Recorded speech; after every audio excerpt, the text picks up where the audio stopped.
In the chamber of the House of Representatives, as he made his way to the podium on the Democratic side, a figure with a look of barely concealed disdain stood out sharply. This was a moment that he had been waiting for, with patience and anticipation. A rare opportunity to publicly put Jasmine Crockett in her place, to humiliate her in front of the entire Congress, and to demonstrate his supposed superiority. With deliberate disdain, he called out, "The gentlewoman from Texas." His voice suffused with condescension and mockery. "Seems to believe she possesses greater knowledge of constitutional law than those of us who have studied it rigorously and spent years dedicated to understanding the intricacies of the Constitution. Perhaps she should spend less time sensationalizing her moments in front of cameras and more time learning how government functions in practice." This statement was no accidental remark. It was an outright attack, a calculated attempt to dismiss and belittle her publicly. The words carried a necessary tone of personal insult, designed to make her feel small and, ideally, to silence her voice. Such tactics are often employed on the political stage to shame opponents into silence or submission. The moment resonated through the chamber as some representatives gasped in surprise or disapprovingly smirked at the insult. Meanwhile, the camera operators continued to record every second, capturing the scene for posterity. However, Jasmine Crockett did not capitulate. She didn't avert her gaze or retreat from confrontation. Instead, she stood her ground. Calmly, she adjusted her microphone and offered a smile. Not a nervous one, but a calculated, knowing grin that signaled her readiness to respond. It was a smile that exuded confidence and warned her adversary, without words, that he had just committed a grave mistake. That moment, the pause, the silence that followed, marked the beginning of a significant turnaround. What transpired in the subsequent 3 minutes would go down in congressional history as a defining instance of political resilience. Mike Johnson, who had assumed he would secure easy political points with his swift insult, soon found himself on the receiving end of a comeback so sharp and perfectly executed that the entire chamber was silenced. Even Johnson's own colleagues on the Republican side, later reflecting in private discussions, admitted that he had overstepped and that attacking Crockett in this manner was a miscalculation that would haunt him. This was a turning point. Without delay, Jasmine Crockett delivered a response so compelling and flawlessly articulated that it shattered Johnson's attempt at dominion in that moment. The words she spoke struck the room like a lightning bolt, powerful enough to suspend the usual noise of debates and partisan exchanges, commanding everyone's attention.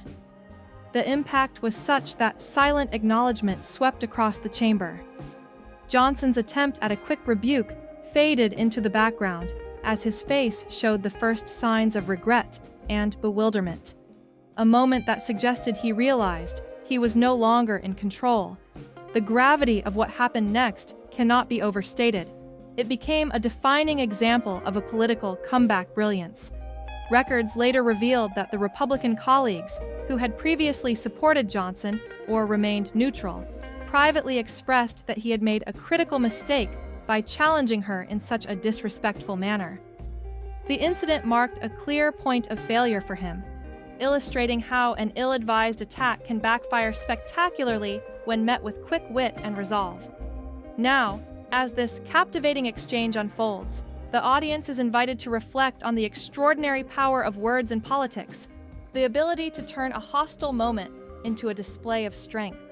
The subsequent segment promises to reveal exactly what Jasmine Crockett said that so effectively disarmed Mike Johnson, causing him to look as though he wished he could vanish into the floor beneath him. It's a moment that has already garnered widespread attention as one of the most savage and effective political comebacks ever witnessed within congressional history. Turning our focus to the man at the center of this clash, Mike Johnson, it's important to note who he is and how he rose to his position of influence. Johnson holds the esteemed role of chairing the House of Representatives, arguably the second most powerful position in the legislative branch after the presidency itself. At the age of 52, he is a seasoned former attorney from Louisiana who built his career on serving as a constitutional lawyer representing religious conservative groups. Throughout his professional life, Johnson has argued cases that defended religious freedoms, upheld traditional views on marriage, and championed conservative societal values. His journey to the position of chair was anything but straightforward. Unlike most legislative leaders, who typically rise to prominence through decades of distinguished service, Johnson's ascent was marked by his relatively short tenure in Congress, having been elected only in 2017. Prior to his appointment as chair, he lacked significant leadership experience. He was neither a committee chair nor a prominent legislator responsible for landmark laws. He had not authored or sponsored major legislative initiatives that gained nationwide attention. Outside conservative circles, he was hardly known or regarded as a major political figure. Despite this background, Johnson's rise to leadership was driven not by political popularity or seniority, but by a shared ideological commitment and the unique circumstances of the fractured Republican Party in the 2023 election cycle. When Kevin McCarthy was ousted from the speakership, the Republican conference faced deep divisions and was unable to select a new leader through traditional means. Amid this chaos, Johnson emerged as a compromise candidate, capable of uniting the fragments of the fractured party. His rapid and unlikely rise captured the attention of political observers and demonstrated that, in times of internal party turmoil, even those with comparatively limited political experience can ascend to positions of significant influence if they can bridge ideological divides. Johnson's ascent was atypical for a speaker. The majority of his predecessors had accumulated decades of legislative experience, held high-profile committee positions, and authored major laws. Yet, what Johnson might have lacked in legislative achievements, he more than compensated for with his unwavering ideological stance. He is known for being deeply conservative both socially and economically. An evangelical Christian deeply committed to his faith, Johnson has been outspoken about how his religious beliefs motivate and shape his entire political outlook. He adheres to a strict textual interpretation of the United States Constitution, opposing abortion rights, advocating for traditional marriage, and expressing skepticism regarding the federal government's involvement in social welfare programs. His political identity is rooted in preserving what he considers the essential moral and constitutional foundations of the nation, often aligning with the most conservative elements of his party. From the very beginning of Speaker Johnson's tenure, he endeavored to establish himself as a firm figure of authority and control. He aimed to project a commanding presence, asserting that he was in charge and capable of guiding legislative proceedings. However, despite his intentions, he faced relentless challenges from the outset. The reality of his position was complicated by the fragile numerical balance within the House of Representatives, where the Republican Party held only a slender majority. To put it plainly, his margin was so narrow that he simply could not afford to lose more than a handful of votes on any given issue without risking defeat. This meant that Johnson was constantly engaged in delicate negotiations, trying to keep his far-right members on board with his legislative agenda, often having to make concessions or adjustments just to ensure enough votes for a bill to pass. His task was far from straightforward, as he was subject to the fluctuating loyalties and the uncompromising demands of his most conservative colleagues. At the same time, he was trying to shepherd legislation that would eventually become law, a process requiring compromise, strategy, and sometimes even bending the rules. Moreover, Johnson's awareness of his own political standing was sharp and persistent. He understood all too well that many people scrutinizing his actions, even some within his own party, regarded him as being somewhat in over his head. He was not anyone's first choice for the role of Speaker. He only stepped into the position because all others had failed to secure enough support. His rise was born out of necessity rather than acclaim, leaving him with an underlying sense of insecurity that occasionally manifested in defensiveness. This insecurity sometimes pushed him to overcompensate, leading him to adopt a more aggressive stance in order to assert dominance and control. One glaring manifestation of this tendency was his decision to confront Jasmine Crockett, a move that ultimately proved to be a misjudgment. By the time Johnson directed his focus toward Crockett, she had already cemented her reputation as a significant and formidable figure on the national stage. At the age of 43, this civil rights attorney from Texas had repeatedly made headlines, demonstrating a fierce, unapologetic attitude that challenged powerful opponents and shredded their arguments. Her viral moments included publicly dismantling Nancy Mace with well-documented evidence, questioning Mitch McConnell's cognitive health in a manner that drew widespread attention, and establishing herself as a politician unafraid to stand her ground against anyone. What set Crockett apart and made her especially threatening as an adversary was her extensive, real-world background. She was not merely a politician. She was a seasoned trial lawyer with over 15 years of courtroom experience.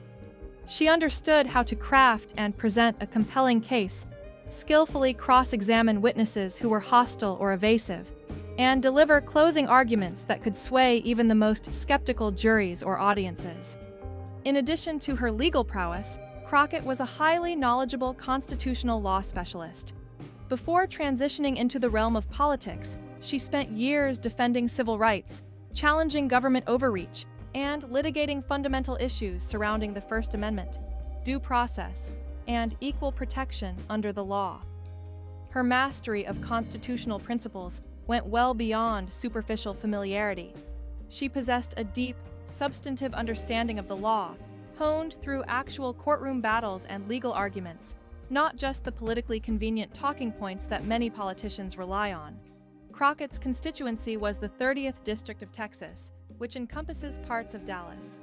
This district was renowned for its incredible diversity, a microcosm of America itself, where communities mainly consisted of Black and Latino populations, with many working-class and middle-class families striving to improve their lives amid significant challenges. Her constituents faced genuine, tangible struggles related to healthcare access, voting rights, the fairness of the criminal justice system, and economic opportunity. These were not abstract issues to her. They were the core concerns of the people she represented.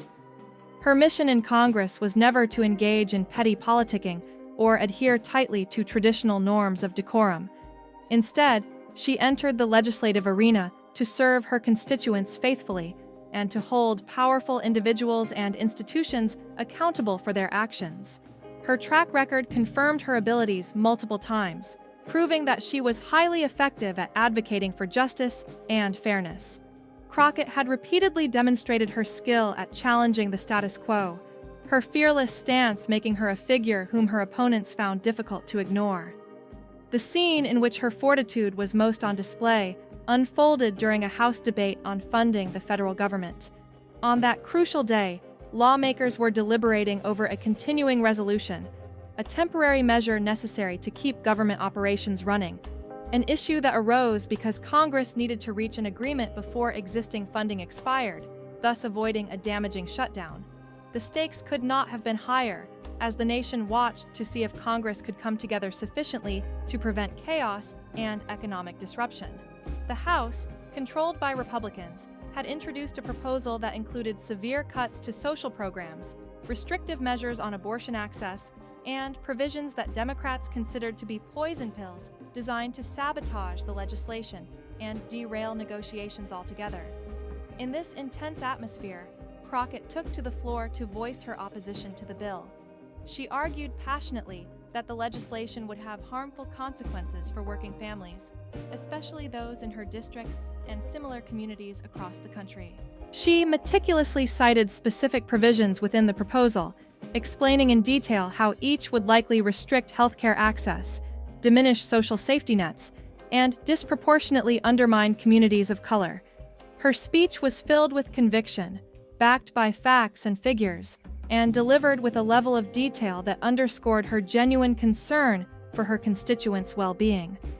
She highlighted that far from protecting the interests of ordinary Americans, the proposed legislation threatened to deepen existing inequalities and hardship, making clear that its passage would be a step backward for the nation's social fabric and democratic values.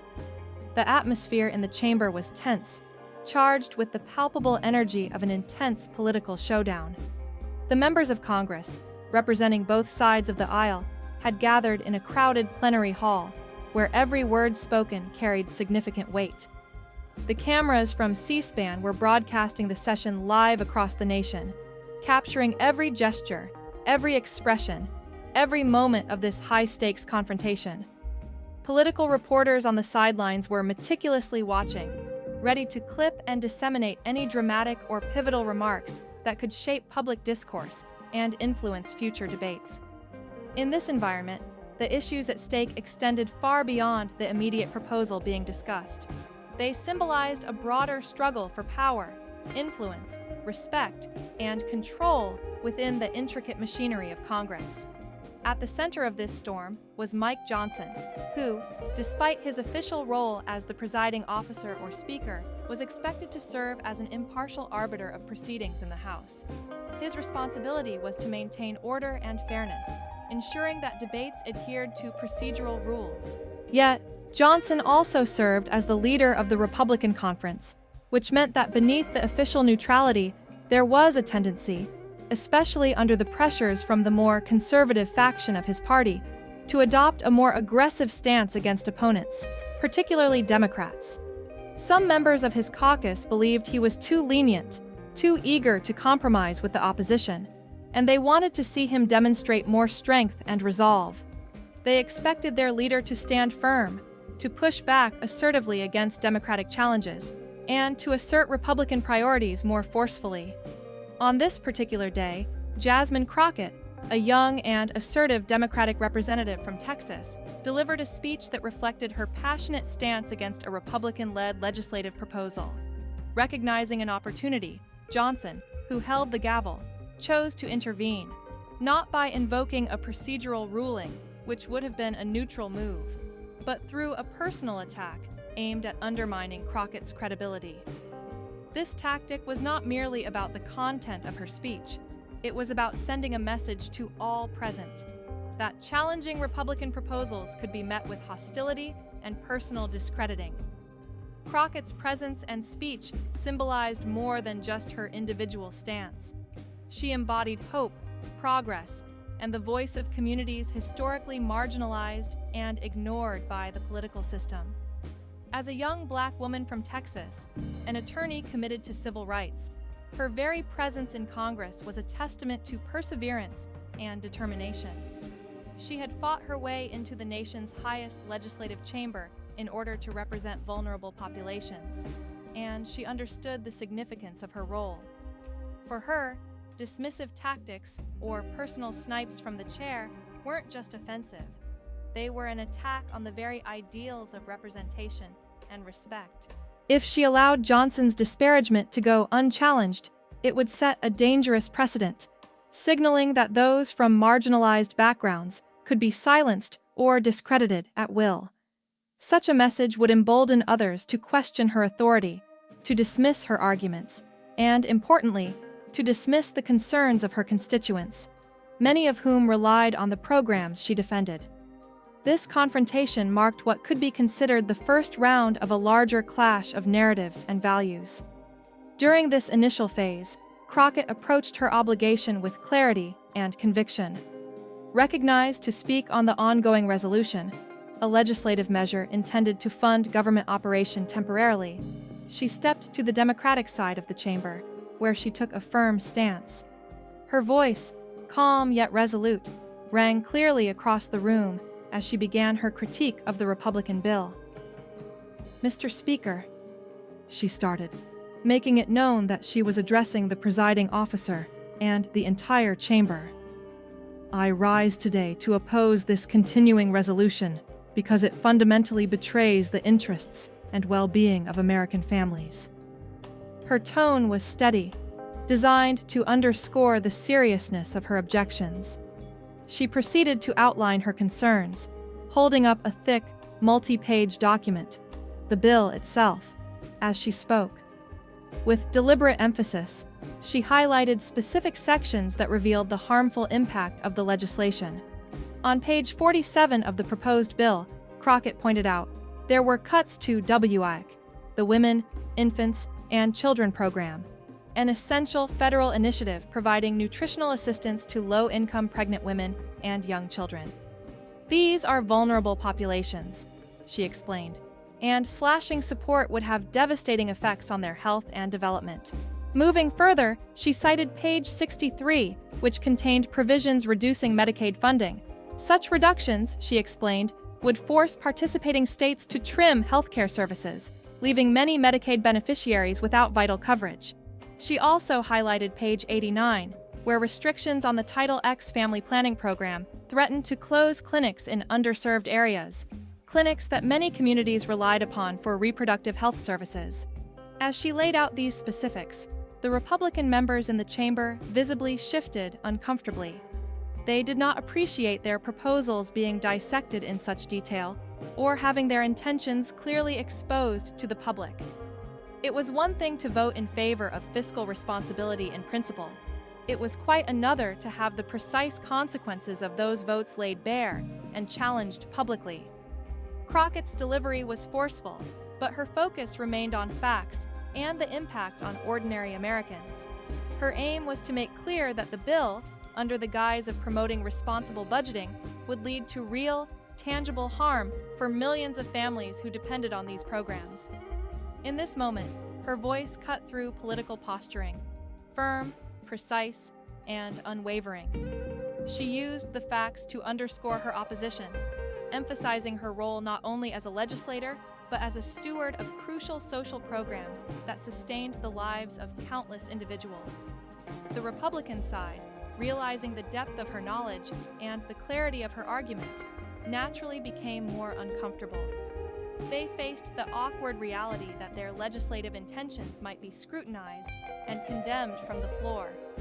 The drama was palpable, yet Crockett remained resolute, committed to defending her constituents and advocating for those whose voices often went unheard amid the louder debates of politics. It is indeed quite a task when someone takes it upon themselves to clarify and explain that, in essence, the bill being discussed involves a reduction in vital food aid for pregnant women. However, what truly draws my attention and causes concern, Jasmine continued with a firm yet composed voice, is the sheer hypocrisy embedded within the proposed legislation. Many of those supporting this bill are representatives from districts that significantly benefit from a range of federal assistance programs, which they now seek to diminish or eliminate. These politicians often emphasize the need to reduce government administrative expenses, presenting that as a necessity for fiscal responsibility. Yet, at the same time, they are committed to maintaining, or even increasing, spending on military installations and agricultural subsidies within their own regions, areas that serve their interests. Furthermore, while they propose cuts to food assistance targeted at impoverished families, those struggling to make ends meet, they are simultaneously eager to preserve and even expand tax incentives and breaks for wealthy corporations and big businesses, which are already thriving and profitable. This glaring contradiction, this double standard, is what Jasmine Crockett aimed to highlight with her pointed comments. Her sharp critique was unmistakable. The legislators' words often clash with their true priorities, revealing a pattern of serving the interests of the wealthy and powerful at the expense of the vulnerable and less fortunate. It was evident that she was delivering her message directly to their faces, not afraid to call out the hypocrisy lurking behind the rhetoric. Her words were not just an attack on the bill itself, but a moral indictment of the priorities that underpin it. The members supporting this legislation must have felt the sting of her accusations, and some even tried to interject with procedural questions, perhaps hoping to redirect or dampen her critique. Nevertheless, the speaker who was presiding at the moment, a fellow member of the House, acted swiftly to maintain order. The person who had temporarily relinquished the floor to Crockett, feeling the weight of her arguments, now heard a clear and firm warning. The presiding officer leaned into his microphone and issued a cautious but unmistakable directive. The gentleman will confine her remarks to the substance of the proposal and avoid characterizing the motives of other members. This was, in effect, a subtle but firm signal, an earlier warning shot, that any further departure from the technical discussion could lead to disciplinary action. House rules give presiding officers authority to call members out of order if they stray from relevant topics or impugn each other's motives. The implication was clear. The speaker was watching closely, ready to step in if Jasmine Crockett continued on the same path. But Crockett, undeterred by this procedural warning, responded with calm confidence. She smoothly pointed out, "Mr. Speaker, I am speaking strictly to the substance of the bill. I am quoting directly from the text of the legislation and discussing its policy implications." Her tone was composed and authoritative, signaling that she was not going to be silenced or silenced easily. She further added that if her colleagues on the other side of the aisle found the implications of the bill uncomfortable or unacceptable, perhaps they should reconsider their support or their votes altogether. Some Democrats in the chamber chuckled softly at her forthrightness, recognizing the truth in her words. Meanwhile, the presiding officer's face tightened visibly. This was a challenge to the status quo, and it caught their attention. Crockett had essentially called their bluff, exposing the discrepancy between their words and actions, and thereby making them look petty or superficial in their attempts to interrupt her. The presiding officer then gave her permission to continue, stating, "The gentlewoman may proceed," but with a stiff tone that emphasized the importance of adhering to the rules. This was the third round of her speech, and Jasmine chose to push even further, going deeper into her critique. She drew courage from the moment, her voice gaining more intensity and conviction. She emphasized the real-world impact of these legislative proposals, emphasizing that those policies are not just abstract numbers or political slogans, but concrete realities for families in her district and across the nation. "Let's be honest about whom this bill truly benefits and whom it harms," she declared. "Despite all the rhetoric about responsible fiscal management, this legislation primarily serves to protect and perpetuate spending that benefits the wealthiest among us, while simultaneously slashing programs designed to support working families, children, seniors, and vulnerable citizens." She reached into her notes and pulled out a chart to illustrate her point. According to the Congressional Budget Office, an authoritative source on federal fiscal matters, the tax provisions embedded in this bill will result in over $40 billion in savings for large corporations, while at the same time, around $28 billion will be cut from social support programs crucial for ordinary Americans. Her point was clear and stark. This means we are essentially transferring money from poor families, those already struggling to cover basic needs, and redirecting those funds to already profitable corporations that are enjoying substantial tax breaks. The tension in the chamber was mounting, and, visibly, members of the opposing side, the Republicans, appeared increasingly annoyed. Several of them conferred quietly among themselves, perhaps debating whether to challenge her for speaking out of turn, or to attempt to restore order through parliamentary procedures. Crockett pressed on, emphasizing the urgency and reality of what these cuts truly mean. "In my district in Texas," she said, "there are families who depend daily on Medicaid to access health care. There are children who rely on free or reduced-price school lunch programs to get nutritious meals during the school day. And there are seniors who deeply need assistance with prescription drugs to manage their health conditions. This bill threatens to take away all of that, putting at risk the very support systems that countless families depend on simply because they are poor or vulnerable." Her gaze swept across the chamber, notably locking eyes with the Republican side, challenging them directly.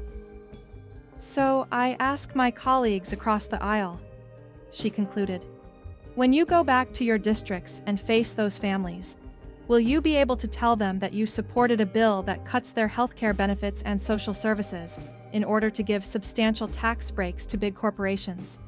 Will you honestly be able to justify that to your constituents, those who struggle day by day to survive, but who are now at risk because of this legislation?" Her words hung in the air, a powerful call to conscience amid the heated political debate, highlighting that this was not just about numbers or political strategies, but about the real lives of ordinary Americans. Imagine a scene taking place within the hallowed halls of a legislative assembly, where intense debates and sharp exchanges are commonplace. A question arises that might seem straightforward on the surface, but carries underlying importance.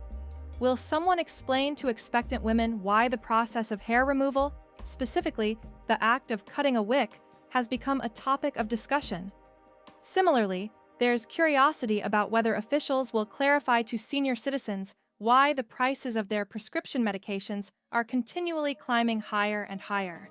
These are pressing issues that reflect ongoing concerns among the public, questions about transparency and fairness in policies that directly affect their daily lives. Meanwhile, the political atmosphere intensifies as the session enters its fourth round of vigorous opposition from the Republican side. This phase features a notable example of parliamentary dispute.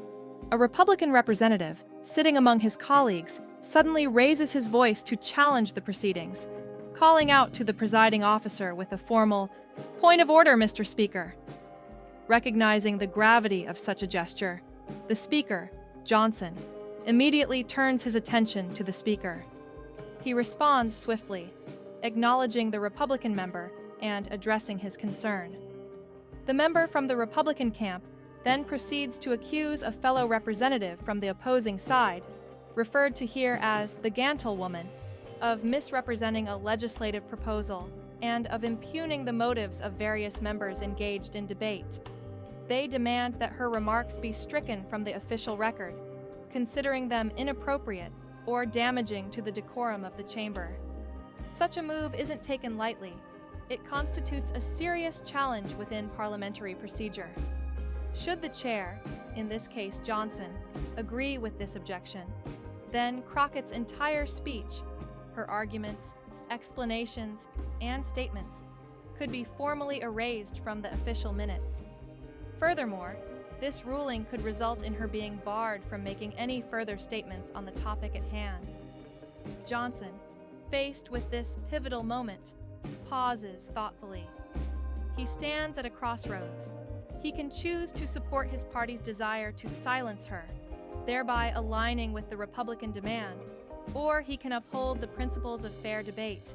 Recognizing that siding with the objection might set a precedent, potentially leading to Crockett's entire speech being expunged and her being prevented from further participation, Johnson contemplates his decision carefully.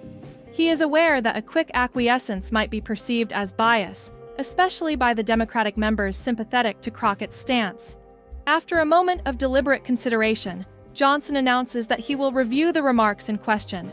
He states, with measured caution, that the member in question may continue her speech, but with strict conditions. She must refrain from impugning the motives of her colleagues and should focus solely on discussing policies and proposals.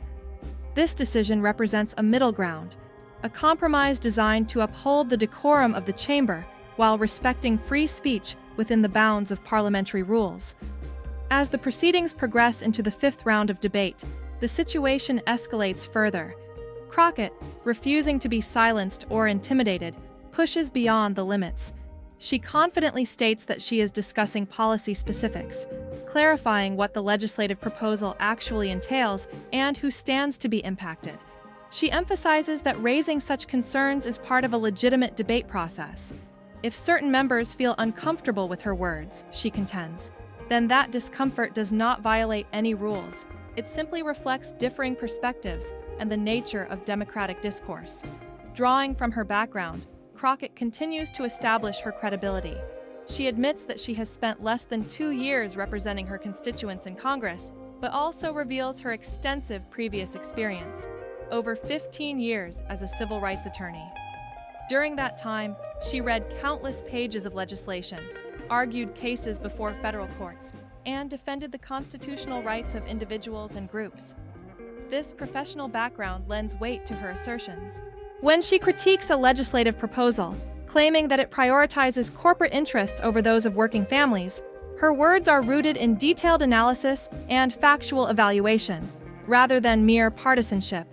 She prepares herself for the next stage of confrontation, sensing that things might soon become more heated. She notices Johnson growing visibly frustrated at her unwavering stance. To back up her points, she holds up the written legislation once again, inviting her colleagues to read and scrutinize it themselves. With a touch of sarcasm, she suggests that perhaps some members supporting the bill have not actually taken the time to understand its contents. They are voting based on talking points supplied by party leaders or on loyalty to their political side, rather than on a careful review of what the bill truly states. This sparks the sixth round, during which Johnson finally succumbs to pressure. The tension reaches a breaking point for him. As the chair overseeing the proceedings with a fragile majority and under constant pressure from his political right flank, he can no longer remain passive. He has been observing Crockett dismantle his party's legislative efforts with precision and conviction, and this frustration boils over. In a rare move, he interrupts her speech, an action that is rarely taken when a speaker has been properly recognized and has the floor. In a commanding yet restrained tone, Johnson calls for Crockett to suspend her remarks. She halts mid-sentence, raising her eyebrows in surprise and perhaps a touch of defiance as she looks up at the speaker. Johnson then leans forward, visibly displaying his aggravation. With a voice tinged with authority and a hint of irritation, he reminds her that despite her background as an attorney, this is not a courtroom, but the United States Congress, a place governed by centuries of established traditions and procedures. These rules, which have been in place for over 230 years, are designed to ensure order and respect during debates, and they must be honored. This moment encapsulates a classic clash within legislative chambers, the tension between individual expression and procedural discipline, between partisan strategies and institutional respect.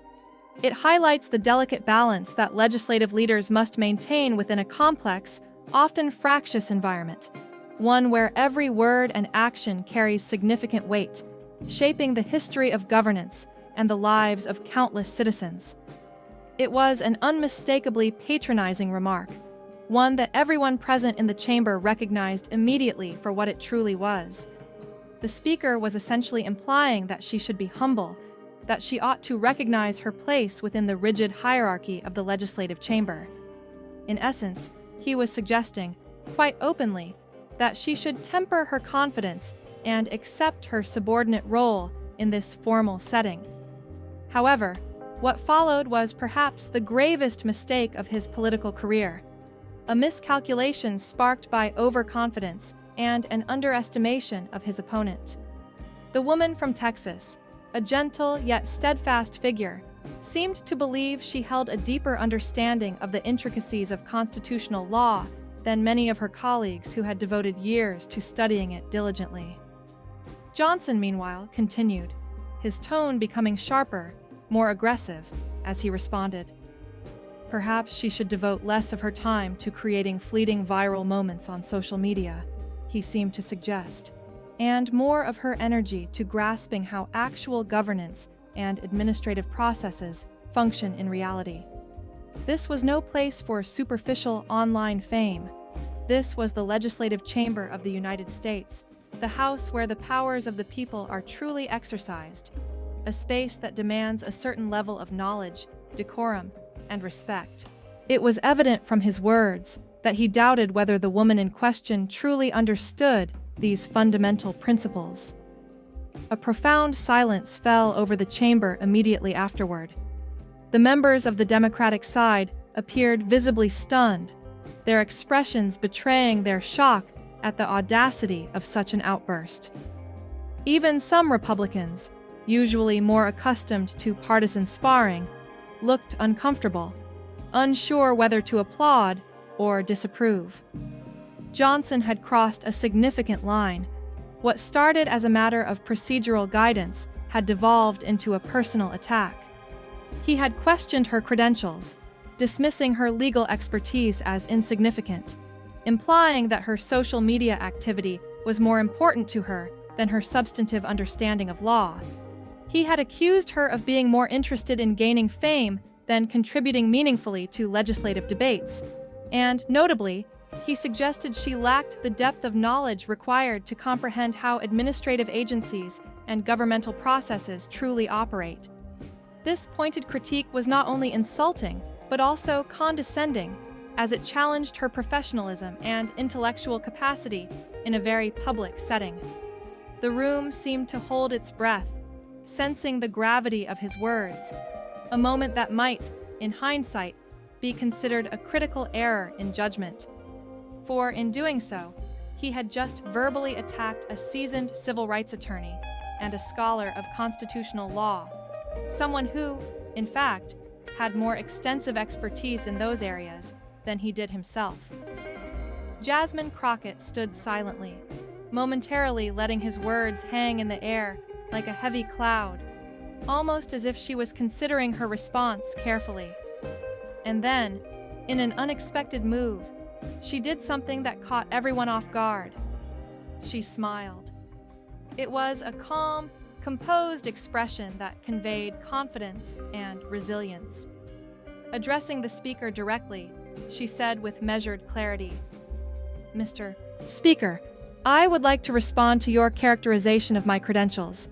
May I continue with my allotted time?" Her colleague, a fellow Democrat who had temporarily yielded her turn, quickly intervened, affirming, "The gentleman may continue." Johnson, realizing perhaps too late that he had fallen into a trap of his own making, hesitated briefly before responding. "The gentleman may proceed," he managed, but the certainty in his voice had diminished noticeably, tinged now with cautiousness. What transpired next was expected to be replayed countless times across social media platforms, destined to become a defining moment in contemporary congressional history.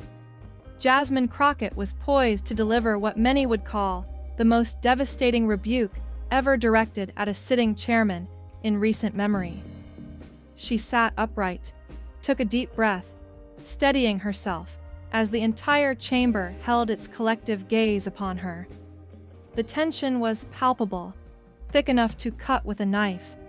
Everyone sensed that something significant was about to unfold. This was more than a simple parliamentary exchange. It was a moment that would mark her political trajectory forever.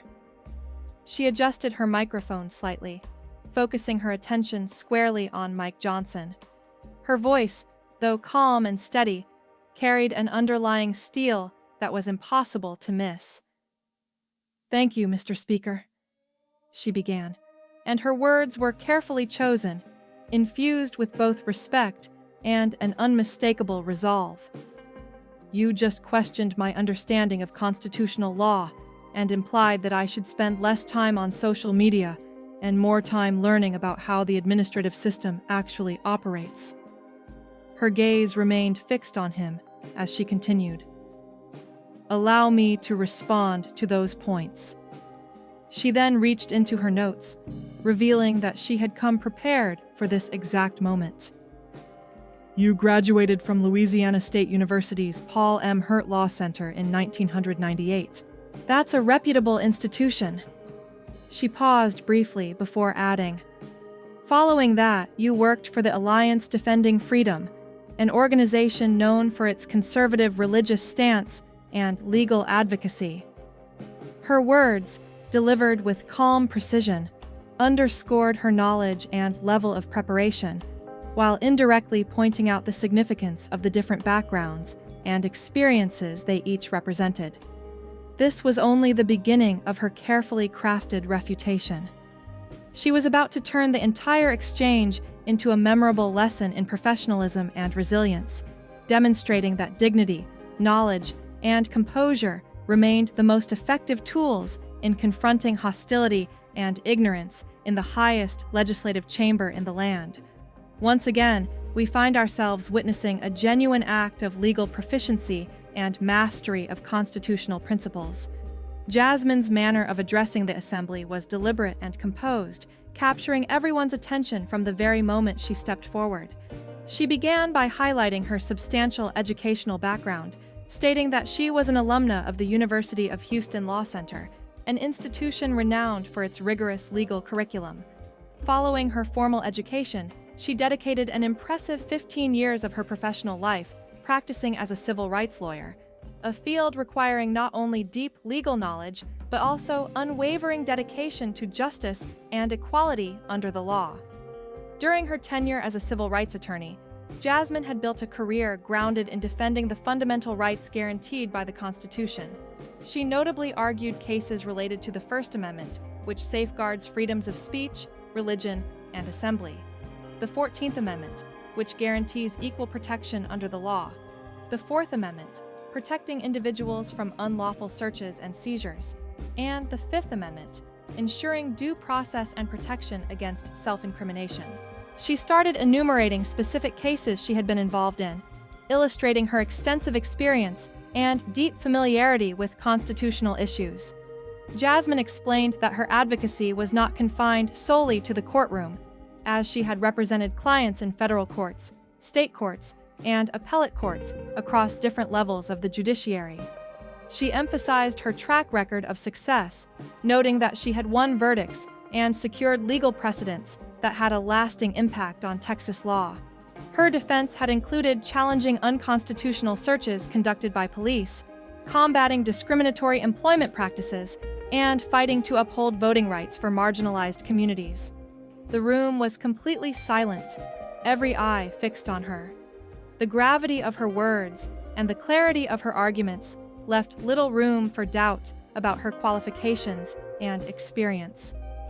In a respectful but confident tone, Jasmine addressed the assembly, asserting that her practical knowledge of constitutional law, the how of applying it in real courtroom situations, rendered her more than qualified to speak on the matter.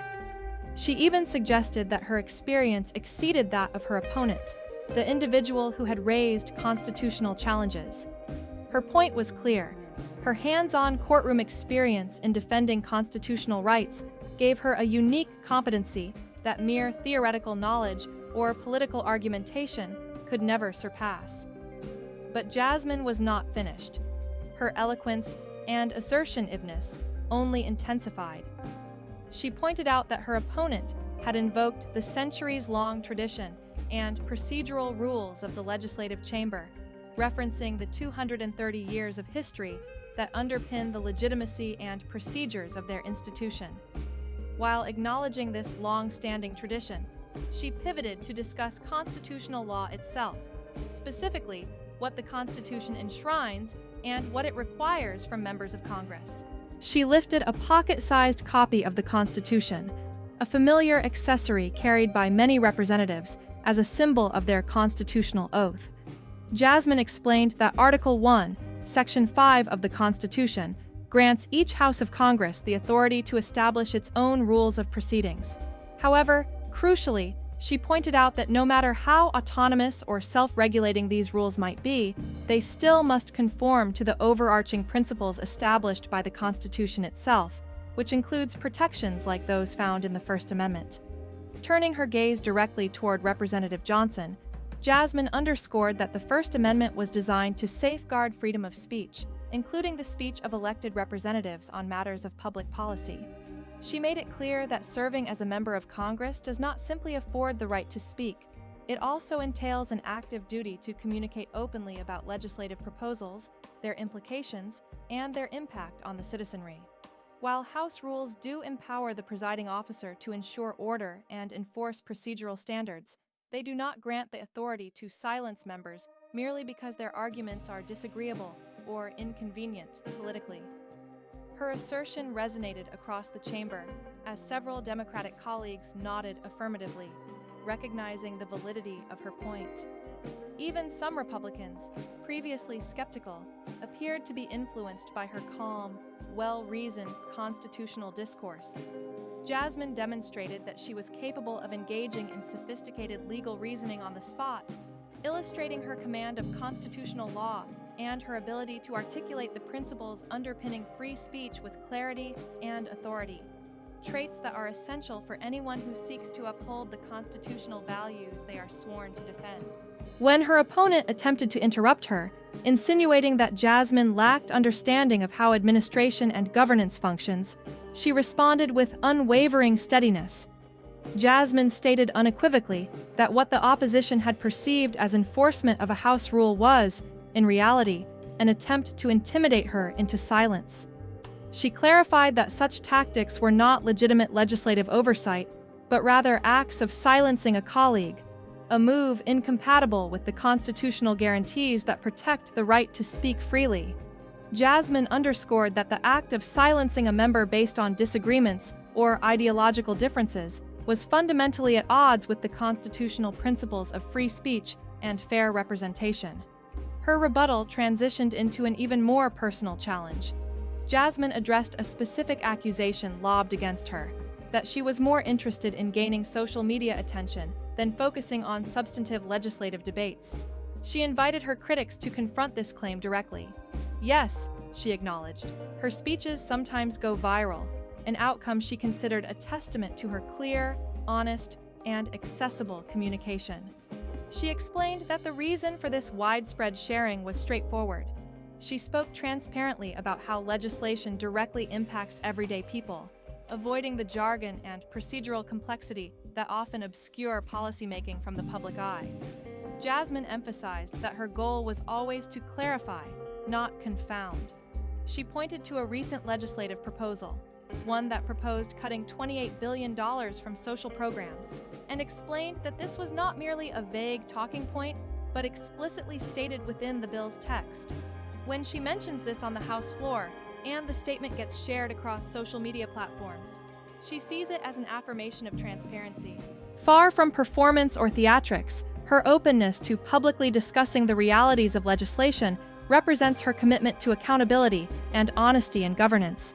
In every word she spoke, Jasmine underscored her conviction that advocating for her constituents and holding legislation to transparent scrutiny was not just her right, but her duty.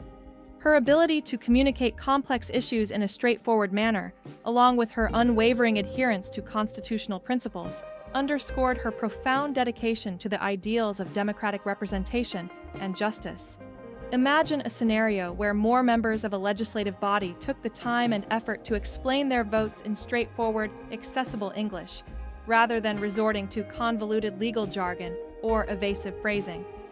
If they did this, perhaps the American public, familiar with their language, their concerns, and their daily lives, would develop a deeper sense of trust and confidence in the workings of Congress.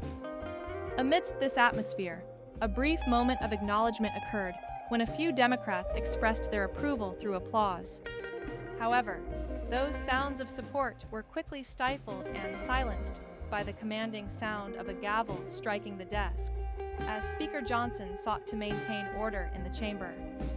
Yet, despite the abrupt interruption, the intended message had been delivered and understood by many present. The point of the remarks had clearly resonated. Turning now to the topic of understanding how government functions internally, Jasmine Crockett's voice sharpened as she continued her speech, emphasizing her point with a deliberate and firm tone. She made it clear that she believed it was essential to consider her relatively short tenure in her position. It was less than a year since she assumed the role of chair. Despite this brief time, she highlighted how she had already faced significant challenges, struggling to pass even basic legislation, encountering opposition and rebellion from within her own party's ranks, and having to rely on votes from Democrats to prevent a government shutdown. Her tone remained respectful throughout, yet her words carried a powerful, almost devastating impact, serving as a subtle but piercing critique of the leadership's effectiveness. In her speech, Jasmine seemed to be urging her colleagues to reflect more critically, not only on her abilities, but also on the approach to leadership that they themselves embodied. Instead of questioning whether she truly understood the intricacies of governance, perhaps it was more appropriate to scrutinize whether their methods and strategies actually fostered unity and productive results. Meanwhile, the Republican side of the chamber remained utterly silent. an impenetrable barrier of stoic indifference, or perhaps a mixture of agitation and contemplation. Some members appeared especially attentive, perhaps waiting anxiously to see whether Johnson, the speaker, would respond to this unexpected challenge. Johnson, however, chose to sit quietly, his face flushing with redness, clearly taken aback by the intensity of the pushback. His expression betrayed his surprise. He had not anticipated being met with such a formidable and direct rebuttal, a figurative knockout punch delivered with precision. Yet, Jasmine Crockett's resolve was not yet exhausted, and she prepared to deliver her most impactful statement of the day, saving her most powerful critique for last. Addressing Mr. Speaker, she stated, her voice resonating strongly across the chamber. There is one more point I need to bring to your attention. Her words paused dramatically before she pressed on. You have now attacked my credentials, questioned my motives, and challenged my understanding of how government functions. She emphasized how this was not an isolated incident in the history of Congress. It was part of a troubling pattern experienced by women of color serving in legislative roles. She referenced prominent examples like Congresswoman Alexandria Ocasio-Cortez, Congresswoman Ilhan Omar, Congresswoman Ayanna Pressley, and others who had encountered similar dismissiveness and contempt. Leaning into her microphone, Jasmine articulated a poignant observation. There seems to be a recurring pattern where women of color, when speaking passionately and articulately about policy issues, are often dismissed and labeled as overly emotional, or accused of being more interested in social media notoriety than serious debate. She contrasted this with the experience of white male speakers, who, when they show similar passion, are often praised and portrayed as principled and resilient, attributes that are rarely afforded to women of minority backgrounds. The atmosphere in the chamber grew electric with these words, charged with a mixture of tension, recognition, and rising emotion. Jasmine clarified her stance clearly. This is no longer just about a proposed legislative bill. This is about the fundamental values of representation, dignity, and respect that our democracy should uphold. She was determined to make her point unequivocally. Then she addressed the chamber directly. And to be very clear, Mr. Speaker, Jasmine declared, her voice ringing through the chamber, I am not overly emotional. I am not unqualified for my position. I am not here to seek viral fame or fleeting attention. I am here because the people of Texas's 30th District elected me to serve and represent their interests. Her words echoed with the conviction of someone who understood her purpose and the weight of her role. I will continue to speak on their behalf loudly and clearly, she emphasized, regardless of whether this made others uncomfortable or challenged their perceptions. With a brief pause, she then delivered her final statement, a statement designed to leave a lasting impact. She said, If anyone prefers to have a genuine debate about constitutional law and the intricacies of governance, I am fully prepared to engage. But if your intention is merely to use your authority as chair to silence members who dare to challenge your party's legislation, if your goal is to suppress dissent and stifle legitimate discussion, then you are not upholding the noble traditions of this House. Instead, you are betraying them. No matter how much procedure or decorum you invoke, those actions cannot hide the truth of your behavior. As these words left her mouth, the chamber fell into an almost complete silence, an uneasy, heavy quiet that signified the impact of her righteous stand. The Democrats, witnessing this unparalleled display of courage and eloquence, sat stunned, momentarily rendered speechless by the power and clarity of her speech. The Republican members were visibly unsure of how to respond, their expressions mixed between frustration, bewilderment, and perhaps a hint of respect for the boldness she had shown. Meanwhile, the staff members at the back of the chamber, aware that this could be a pivotal moment, were frantically typing on their phones, probably predicting that this day, and perhaps this moment, would be remembered as a turning point. At the center of it all sat Mike Johnson, the speaker, behind his desk, his face a complex mask reflecting anger, embarrassment, and shock. He had entered this confrontation confident that he could impose order and silence opposition, assuming he would easily put Jasmine Crockett back in her place. Little did he realize that he was about to be confronted with a force that challenged not only his authority, but also the very integrity of the chamber's values and traditions. An encounter that would be remembered long after the day had ended. In a moment that would be remembered as a defining highlight in recent congressional history, Jasmine Crockett did more than simply participate in a typical debate. She utterly dismantled and exposed her adversary before the eyes of the entire nation, broadcast live across a broad television audience. Her sharp, articulate assault in the chamber left no room for ambiguity or retreat. The opposition figure attempted to respond, to voice a counterpoint, or defend his position. But he was momentarily paralyzed, unable to find the words. Instead, he looked down at his notes, searching for a foothold amid the chaos of the moment, then finally looked back up at Jasmine with a resigned expression. Without hesitation, he called an end to the exchange, stating that the gentleman's time for speaking had expired, and officially recognizing another member from California to continue the proceedings. He chose to move forward, seemingly unwilling to further engage with her provocative stance or confront her formidable arguments, likely realizing that any further attempt would only deepen his predicament. Jasmine Crockett's confrontational skill was on full display as she challenged him on constitutional law, unveiling his double standards and highlighting his attempt to silence her voice, all while she maintained impeccable composure and adhered strictly to the decorum and rules of the House. Her calm demeanor underscored her confidence, demonstrating that she had fully prepared herself for this moment of high tension.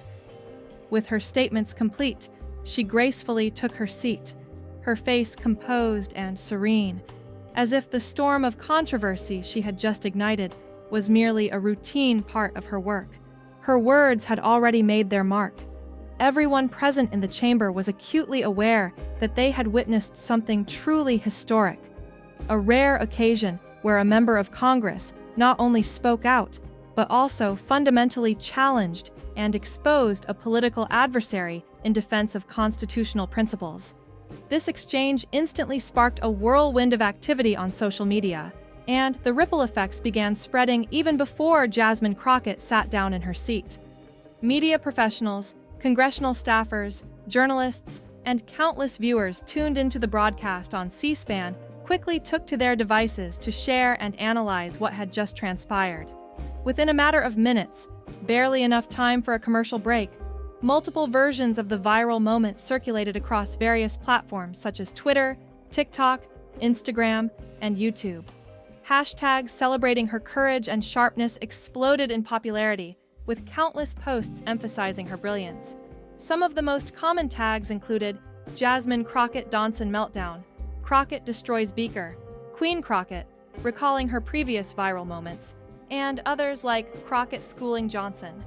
The tone of these reactions was unambiguously admiring, with tweets and comments describing her performance as savage and masterful.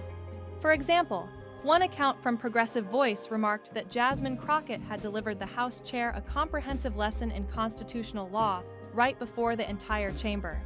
Others, such as Legal Minds, a platform comprising attorneys and constitutional scholars, confirmed that her analysis was flawless and entirely accurate.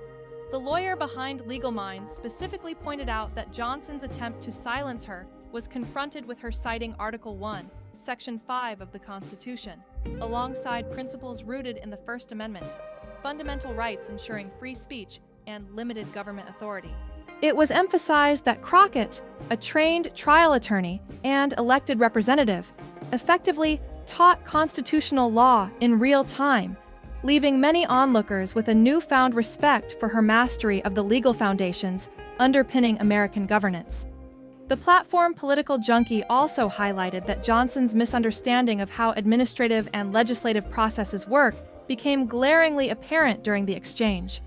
Meanwhile, a humorous tone was also prevalent, with some commentators noting that Johnson, who perhaps thought his title alone would intimidate Crockett, clearly underestimated her. Not only did she respond with factual precision and constitutional expertise, but she also did so with undeniable confidence, outperforming him while he sat silent, unable to adequately respond. Postings on more casual and meme-driven online communities further contributed to the viral sensation. Memes rapidly circulated, depicting Jasmine Crockett with exaggerated captions such as, "When the substitute teacher tries to talk down to the student who is actually a professor," or "Jasmine Crockett pulling out her credentials," accompanied by a gif of someone dramatically dropping papers. These images humorously underscored her formidable legal knowledge and quick wit, highlighting her as an embodiment of intelligence and resilience. Even among conservative-leaning outlets and social media accounts, there was an acknowledgement of her impressive display of constitutional mastery. Despite ideological differences, some Republican commentators admitted that Crockett's performance was undeniably impactful and, at times, devastatingly effective. They reiterated that Johnson's mistake was demeaning her with personal attacks or attempting to diminish her authority. Instead, political discourse should focus on policy and principles. Observers noted that his misstep opened him up to ridicule and further scrutiny. The internet's creative juices flowed abundantly, flooding the digital space with memes and GIFs that captured the intensity and wit of the moment. One popular meme depicted an image of Jasmine Crockett speaking passionately, accompanied by the caption, "When the substitute teacher tries to talk down to the student who's actually a professor." Another showed a GIF of someone dramatically dropping a pile of papers, captioned, "Jasmine Crockett pulling out her credentials," emphasizing the scene's theatrical yet impactful nature. All in all, the incident became more than just a fleeting political skirmish. It turned into a cultural moment that resonated widely, emphasizing the importance of constitutional knowledge, the strength of articulate advocacy, and the power of a well-prepared individual to challenge authority confidently in the modern political arena. Imagine a moment frozen in time, captured perfectly in a still image that shows Mike Johnson, the Speaker of the House, with an expression of complete shock and disbelief etched across his face. This particular screenshot freezes a moment right after Jasmine Crockett's final, pointed statement during a heated debate, with various captions highlighting the intensity of the exchange. It's as if the picture is a silent witness to a clash that left many viewers pondering the gravity of what had just transpired. The visual impression is powerful. Johnson's facial expression reveals that, at that instant, he realized he had just challenged the wrong person, a mistake that many in politics and legal circles now interpreted as a clear sign of him knowing that he had misjudged the depth and readiness of his opponent. In the very next moment, you could see the unmistakable sign of a man who knew he had made a miscalculation, perhaps even a blunder that could have repercussions beyond the immediate debate. It was as if the life had been drained from his usual composure, replaced by a dawning awareness that his authority was being tested and that he had perhaps overstepped his bounds. Such instances, when caught on camera, often serve as vivid reminders of how crucial preparation and understanding are in the world of politics, especially when engaging with formidable opponents. Meanwhile, the scene shifts to a humorous yet pointed comparison chart that was shared widely online. This chart placed side by side the professional credentials of Johnson and Crockett, sourced from Crockett's official information, demonstrating her more expansive experience within courtrooms and legal proceedings.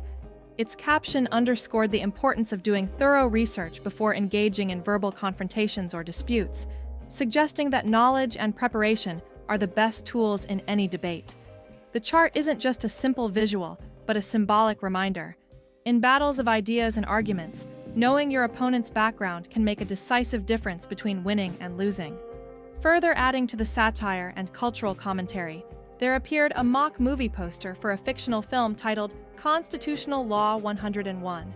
In this satirical poster, Jasmine Crockett is portrayed as a stern and wise professor, while Mike Johnson is depicted as the struggling student who is about to learn some hard lessons. The image hints at a humorous yet pointed critique of the exchange, implying that what took place was akin to an academic debate, and Crockett, representing legal and constitutional knowledge, was clearly on the winning side. Such satirical portrayals highlight how heavily the moment captured on camera resonated with the public and media alike. Indeed, the controversy drew immediate widespread media attention. Nearly every major news outlet covered the dramatic exchange on the House floor, where tensions flared visibly. It was a scene filled with fireworks, with Crockett and Johnson engaging in a verbal clash that many found both telling and instructive. Watching carefully, observers saw that Crockett's response was not merely passionate, but rooted in precise constitutional law, earning her praise from legal experts and scholars who appreciated her clarity. Her sharp analysis and confident rebuttal turned what could have been a routine debate into an instructional moment for viewers, demonstrating the importance of foundational legal knowledge in political discourse. The event was so impactful that even mainstream media personalities dedicated airtime to analyze its significance. For example, Lawrence O'Donnell on MSNBC devoted a segment to examining Crockett's arguments and her composure under pressure. His commentary highlighted that this was more than just a fleeting political spat. It was a teachable example illustrating how expertise and credibility matter greatly when engaging in debates of constitutional importance. Crockett's display of mastery served as a reminder: when you challenge someone on substantive legal principles, you must be prepared for equally substantive responses. Some media outlets attempted to frame the exchange differently. Fox News, for instance, highlighted how the Democratic representative's fierce retort was viewed by some as a breach of decorum, an unseemly display of hostility from the opposing side. Yet, even within their coverage, clips from the actual exchange showed that Crockett's points were well-founded and legitimate, casting doubt on any claims of disrespect. The emphasis gradually shifted from mere politics to the substance of her arguments, emphasizing their legal rigor. In-depth analysis continued in print and online. The Washington Post published a detailed piece titled "How Jasmine Crockett Won a Constitutional Debate with the Speaker," which provided a comprehensive breakdown of the exchange. The article quoted numerous constitutional law professors, praising Crockett's arguments and scrutinizing Johnson's approach. This analysis underscored the notion that Crockett's readiness and grasp of constitutional principles had played a pivotal role in framing her as the more knowledgeable and composed participant in that debate. Similarly, the New York Times explored Johnson's tactical misstep, illustrating how his attempt to address the issue with personal attacks and dismissive tactics ultimately backfired. Their analysis pointed out that Johnson, perhaps inexperienced as a chairman, chose to confront Crockett with a personal approach instead of adhering to procedural norms. Such an approach failed to serve him well, especially given Crockett's skillful responses rooted in constitutional law. This episode served as a clear lesson. In politics, attacking individuals rather than engaging with their arguments can often undermine one's position and credibility. Inside Capitol halls, there was further insight into how Crockett's measured and articulate response left Johnson momentarily at a loss for words. Interviews with members from both parties revealed a shared respect for Crockett's composure and legal command. Many Democrats praised her restraint and clarity, while some Republicans even privately admitted that Johnson had stepped into a trap by engaging so personally.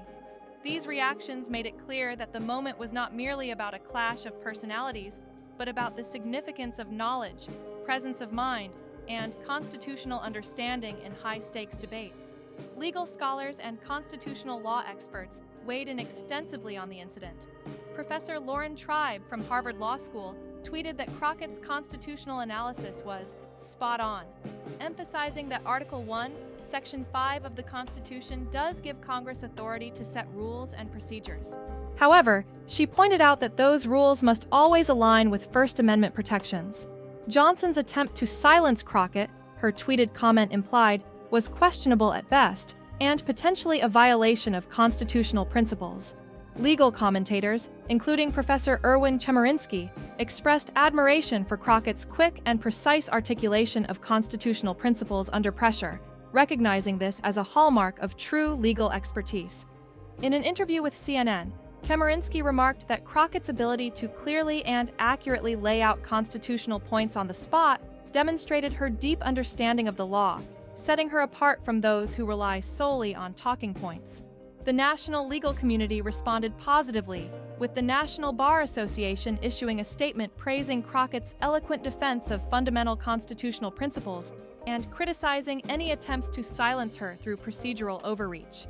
Overall, what emerged from this episode was a clear lesson that genuine expertise, confidence, and an understanding of constitutional fundamentals can decisively shape public perceptions and even influence political narratives. Jasmine Crockett's performance on that floor not only showcased her legal acumen, but also underscored the importance of preparedness and substance over superficiality in the often tumultuous realm of political debate. In a recent commentary published in an op-ed piece, former federal judge Nancy Gertner eloquently remarked, "Speaker Johnson learned a lesson that seasoned trial lawyers understand very well. Never challenge someone's credentials unless you are absolutely certain that your own are more substantial and defensible." This insightful observation sheds light on the recent tumultuous events in Congress, where the credibility and qualifications of members became a focal point of intense debate and controversy. The courtroom experience of Representative Crockett had demonstrated her ability to methodically construct her argument with precision, skillfully navigating the complexities of the ongoing discussion. She presented her case in a clear, structured manner, culminating in a compelling closing statement that left a lasting impression. It was a display of professionalism and knowledge that showcased her mastery of the issues at hand, particularly her deep understanding of constitutional law and legislative procedure. In stark contrast, House Speaker Mike Johnson found himself unable to effectively counter the failure of his own damage control efforts in the aftermath of the heated exchange. His office quickly sprang into crisis mode, releasing a series of statements throughout the day in an attempt to mitigate the fallout. The first of these statements attempted to portray the situation as a mere reminder to all members to adhere to House decorum and to stay focused on substantive policy discussion rather than personal conflicts. However, this explanation was met with skepticism and outright disbelief by the online community, making it clear that many perceived the incident as something far more serious and personal than mere procedural disagreement. The speaker's initial remark was that Representative Crockett apparently misjudged how the workings of the administration operate, which is an issue related to decorum and understanding of legislative processes. Nonetheless, critics argued that this was an evasion and a weak attempt to dismiss the real crux of the matter. Johnson publicly questioned Crockett's qualifications, and in doing so, he revealed a personal bias rather than a concern for parliamentary discipline. When pressed to own up to this, the spokesperson's attempt at justification fell flat, exposing more about the underlying tensions than about any procedural lapse. His second official statement aimed to emphasize that he respects all members of Congress and their contributions, even amid disagreements. Johnson asserted that while occasional procedural disagreements occur, he values every member's perspective and strives to maintain civility. Yet, the reaction on social media swiftly undermined this claim. Many pointed to the fact that Johnson had called Crockett unqualified face-to-face, an aggressive move, only to later issue a mildly worded and seemingly insincere statement of respect. This inconsistency was perceived as a lack of genuine courage or conviction, prompting widespread critique of his leadership and integrity. In an attempt to minimize the incident, Johnson issued a personal response where he sought to frame the exchange as part of the intense, spirited nature of congressional debates. He stated, "Yesterday, we saw some heated exchanges, which are common in vigorous discussions on Capitol Hill. I hold great respect for every member, including Representative Crockett." When a journalist asked whether he regretted having questioned her credentials, Johnson deflected, emphasizing instead the importance of focusing on the substantive legislative work. Another journalist pressed further, pointing out that his personal challenge to her understanding of constitutional matters was not merely procedural, but fundamentally personal. Johnson responded by asserting that Crockett demonstrated her grasp of constitutional law, perhaps even better than he did, before cutting off the question abruptly. This partial attempt at clarification only heightened the impression that he was trying to downplay the incident, but his evasiveness only served to make the situation worse. His unwillingness to directly address the core issue, coupled with his perceived tone-deaf response, suggested he had been visibly rattled and that Crockett's sharp critique had clearly struck a nerve. The ripple effects of this exchange extended well beyond the immediate confrontation, impacting congressional politics across party lines. Democratic leaders seized upon the opportunity to bolster their position, with Representative Hockey Jeff publicly praising Crockett during a press conference. He lauded her as a prime example of what it means to stand up for one's constituents with intelligence, courage, and a solid understanding of constitutional principles. He emphasized that her actions reflected true congressional integrity, and that her willingness to confront such challenges demonstrated her commitment to the people she represents. Representative Alexandria Ocasio-Cortez took to social media to express her support as well, sharply criticizing Johnson's attempts to dismiss Crockett's expertise. She tweeted, "This is what happens when efforts are made to silence women, especially women of color, within Congress. Jasmine Crockett doesn't just stand back silently. She educates and fights back with confidence and integrity. That's real power in action." Meanwhile, Pramila Gipal, chair of the Progressive Caucus, highlighted a critical lesson learned from this episode. Credentials and expertise genuinely matter in legislative debates. She pointed out that you cannot bully or dismiss individuals who possess real knowledge and understanding of the issues at hand. The episode uncovered a fundamental truth about respect and competence, that those who truly know their subject cannot be silenced or undermined easily, regardless of pressure to conform or adapt. On the other side of the ideological spectrum, many Republican members publicly voiced their support for Johnson, framing his actions as a defense of decorum and procedural norms. However, behind the scenes, more than a few expressed frustration and disappointment. An anonymous Republican congressional member stated to the Hill newspaper that Mike Johnson made this situation more complicated than it needed to be. He could have simply moved past it instead of making it personal. Several insiders confessed that Johnson's focus on attacking Crockett's qualifications, rather than engaging with her substantive arguments, had backfired, damaging his credibility and drawing unnecessary attention and controversy to the proceedings. Some moderate Republicans, wishing to maintain party unity and avoid public discord, quietly reached out to Crockett's office afterward. They offered apologies for Johnson's comments and expressed their admiration for her knowledge and professionalism. Such private acknowledgments, although unpublicized, reflected an awareness among more centrist members of the importance of respecting genuine expertise and the damage caused when political tactics cross personal boundaries. This episode served as a stark reminder that, in the high-stakes environment of Congress, credibility and the mastery of one's subject are security measures in their own right. It underscored the reality that personal attacks based on qualifications can ignite a firestorm that transcends partisan lines, stirring reactions from across the political spectrum and influencing the discourse far beyond the immediate incident. More than anything, it highlighted the importance of integrity, courage, and respect in the rough-and-tumble world of legislative politics, qualities that, once demonstrated, can elevate a member's standing and serve as a powerful example of true leadership. Of course, the event was not conducted in front of the public eye. It was happening behind closed doors, away from the gaze of journalists and the watching crowd. Still, even in this secret sphere, the messages exchanged through discreet channels made it clear that the woman's perspective had been recognized as correct.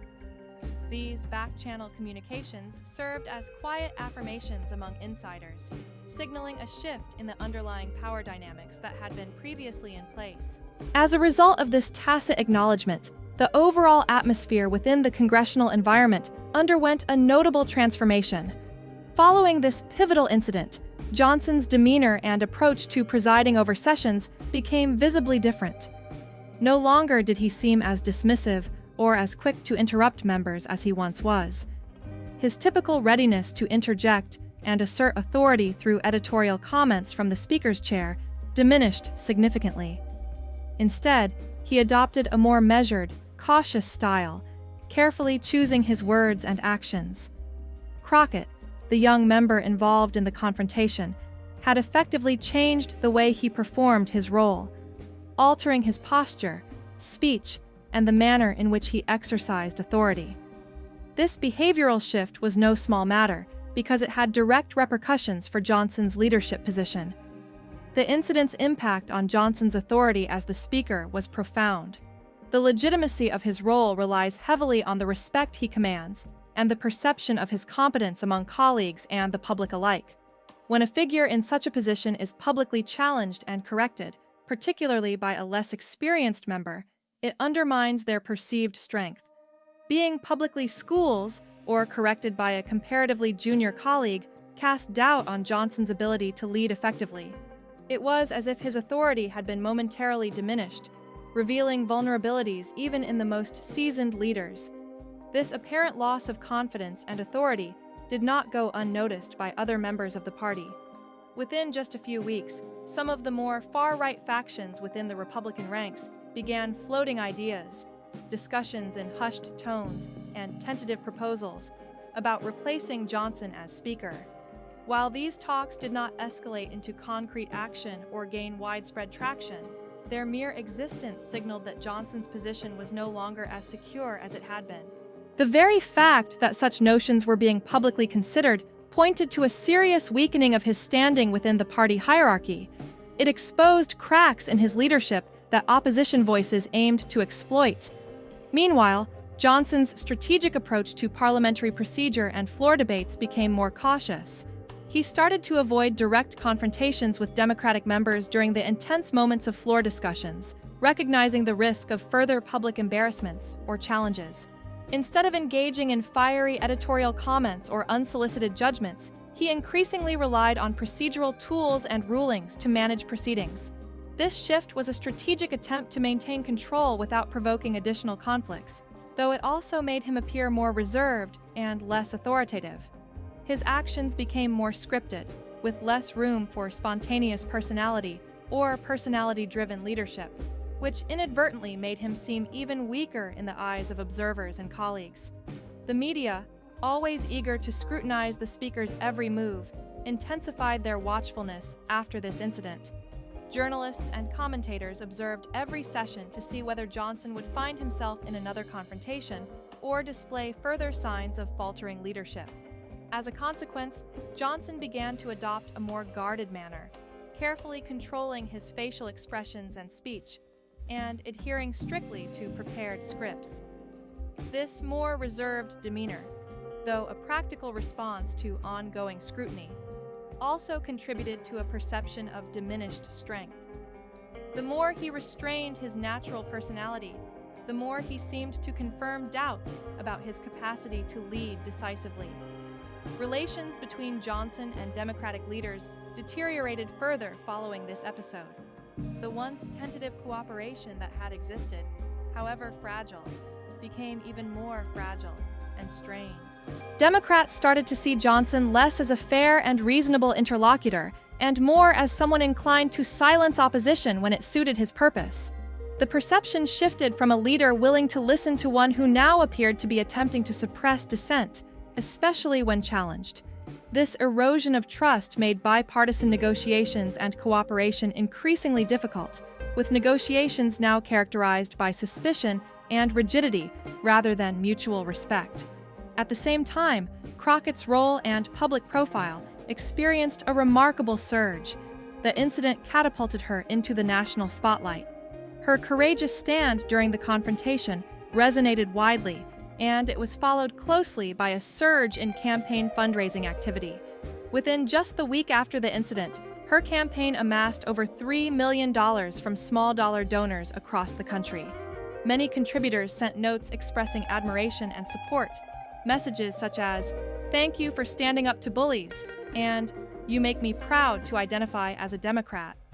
This tide of financial support reflected a broad base of appreciation and solidarity with her stance, further elevating her status within her party and beyond. Recognizing her growing influence and potential, leadership took steps to give Crockett more significant responsibilities. Despite her status as a sophomore member, she was entrusted with more prominent committee assignments, an indication of the faith they had in her capabilities to handle high-pressure situations and her undeniable media presence. Her visibility on television, podcasts, and interviews grew rapidly. She was often invited to appear on major news programs, where her articulate responses and unflappable demeanor made her a sought-after voice in Democratic messaging efforts. Her ability to defend her positions convincingly under pressure established her as an effective surrogate for her party. Before this incident, Crockett was primarily known within political circles, making her a familiar face among seasoned insiders, but relatively unknown to the broader public. Afterward, however, her name became a household one. She gained widespread recognition, with many individuals who had never encountered her publicly now following her activities on social media, eagerly watching her speeches and interviews. Her example inspired a new generation, especially young women of color, many of whom reached out personally to share how her courage and advocacy motivated them to pursue their own ambitions. Law schools invited her to speak, and bar associations awarded her honors for her contributions. She became more than just a rising star. She turned into a symbol of using one's expertise and voice to stand firmly for justice and fairness. The broader implications of this entire episode extended beyond the individual stories involved. The confrontation between Johnson and Crockett illuminated several significant trends observable in contemporary politics. Foremost among these was the increasingly vital role of expertise and the importance of standing up for one's convictions. Crockett's deliberately principled stance and her subsequent rise emphasized that knowledge, competence, and courage could, and often did, translate into power and influence. It underscored a growing recognition that leaders and representatives who demonstrate mastery and integrity are crucial in shaping political discourse and public trust. In today's world, where rapid snippets of information and quick social media bites dominate the landscape of communication, the importance of genuine knowledge and understanding remains undiminished. Despite the prevalence of superficial commentary and fleeting trends, true expertise continues to hold significant weight, especially when it is demonstrated through a deep comprehension of complex subjects. In this particular instance, Crockett secured a decisive victory in a public exchange precisely because she possessed a more thorough and nuanced grasp of constitutional law than her opponent Johnson. Her credentials and expertise, rooted in real experience and thorough preparation, ultimately proved more authoritative than empty assertions of power or status. This serves as a vivid reminder that legitimate qualifications, substantiated by practical experience, often outweigh mere authoritative posturing. It is essential to understand that we should approach such confrontations without making them overly personal. Sometimes, the way a dispute is framed can significantly influence its outcome.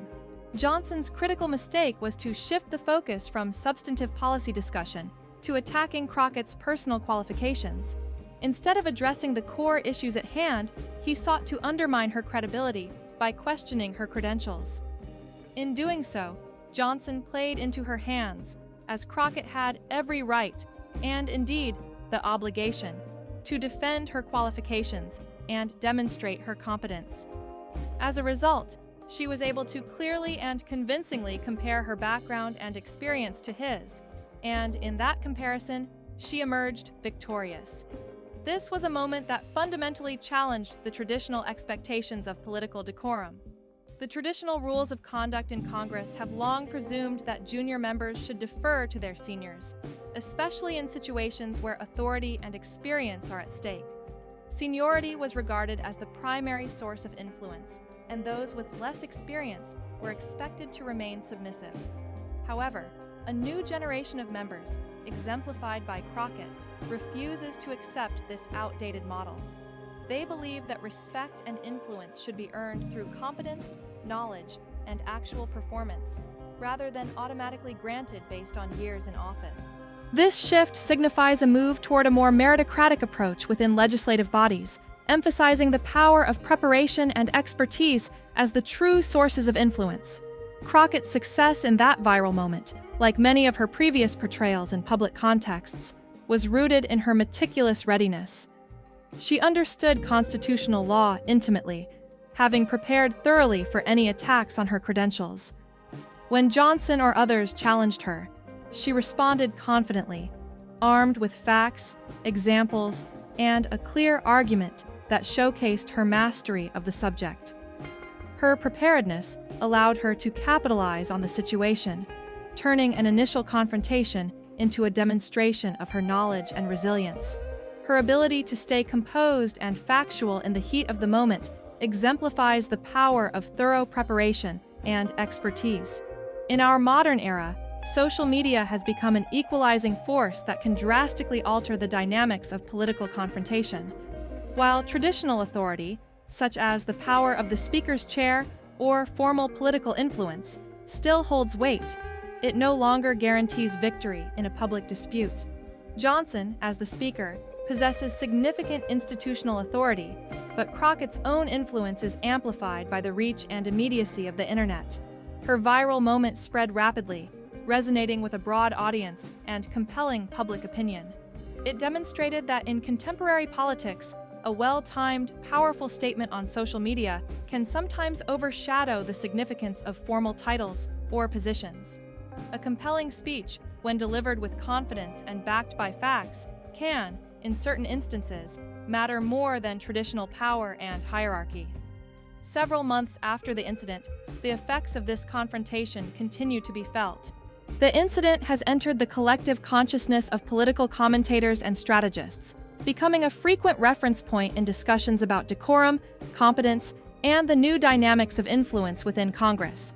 The phrase, "Don't pull a Mike Johnson," has emerged as shorthand among political consultants and observers, warning against overreach or unnecessarily aggressive challenges to colleagues' expertise. Johnson still holds the position of Speaker, but his authority has been visibly diminished. More cautious and less confident than before, he now operates under the constant awareness that any misstep could result in another viral moment that undermines his credibility. His actions are now more calculated, often more reserved, as he navigates a political landscape where public perception can shift instantaneously. Meanwhile, Crockett continues to serve her district with unwavering dedication, embodying the qualities of intelligence, resilience, and principled advocacy. Her legislative record includes the introduction of meaningful bills and the formation of coalitions that amplify her voice within Congress. Her rise is not solely due to her confrontations, but also because she has demonstrated genuine leadership, strategic thinking, and a capacity to rally support around her initiatives.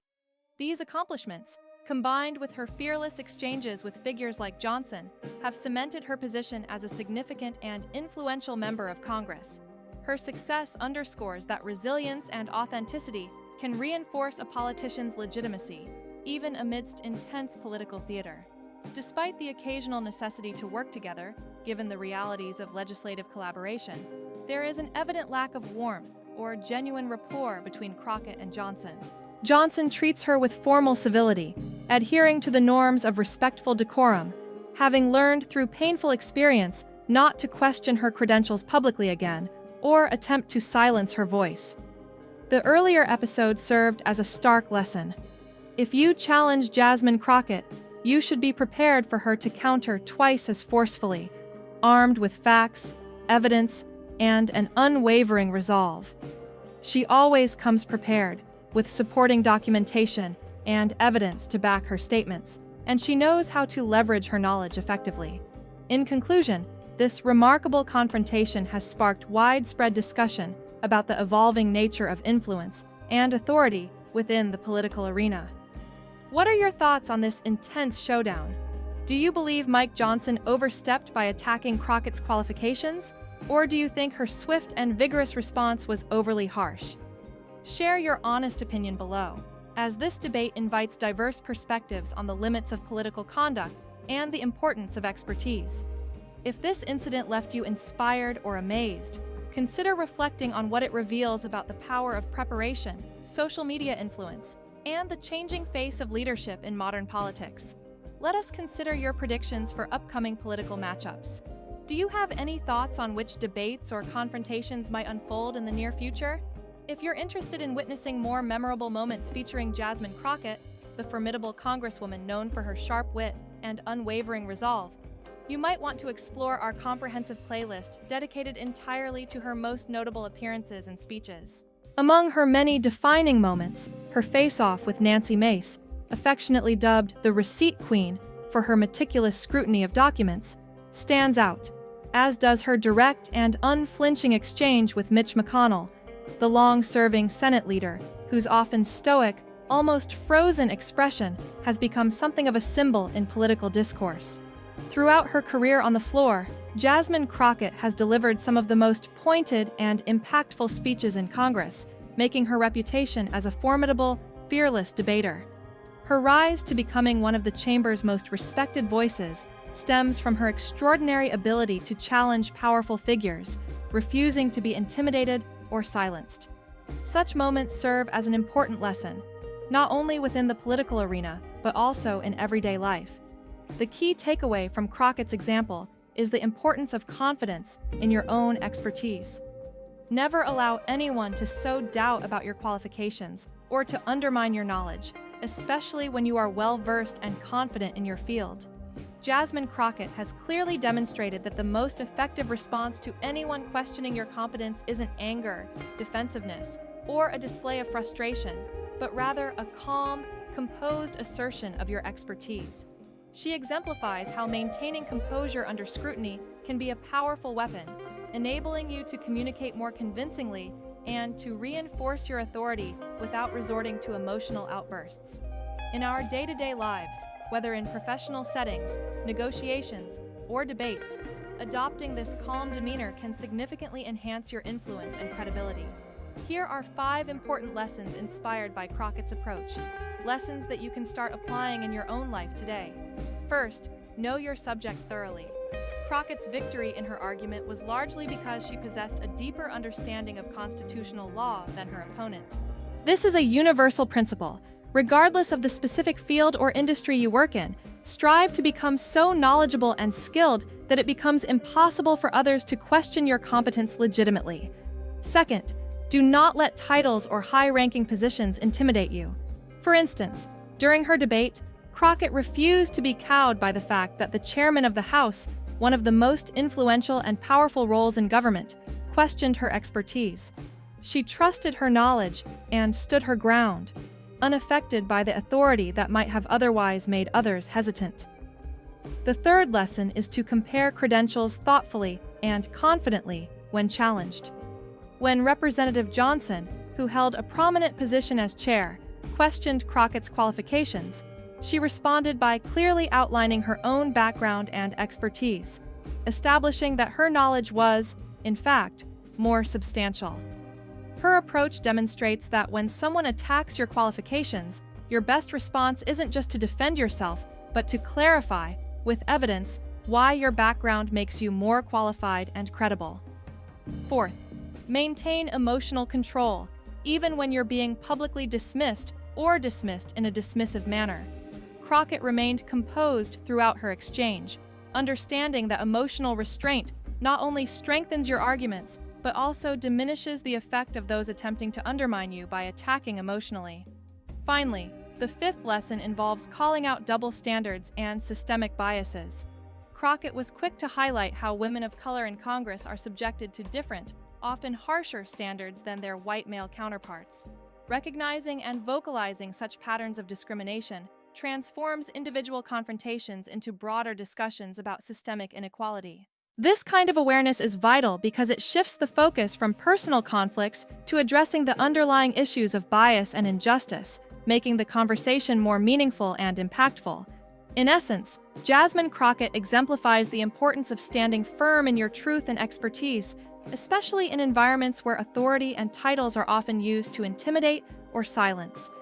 Whether you find yourself in a workplace meeting, courtroom, classroom, or legislative chamber, remember that genuine knowledge and honesty are more compelling than any title or position.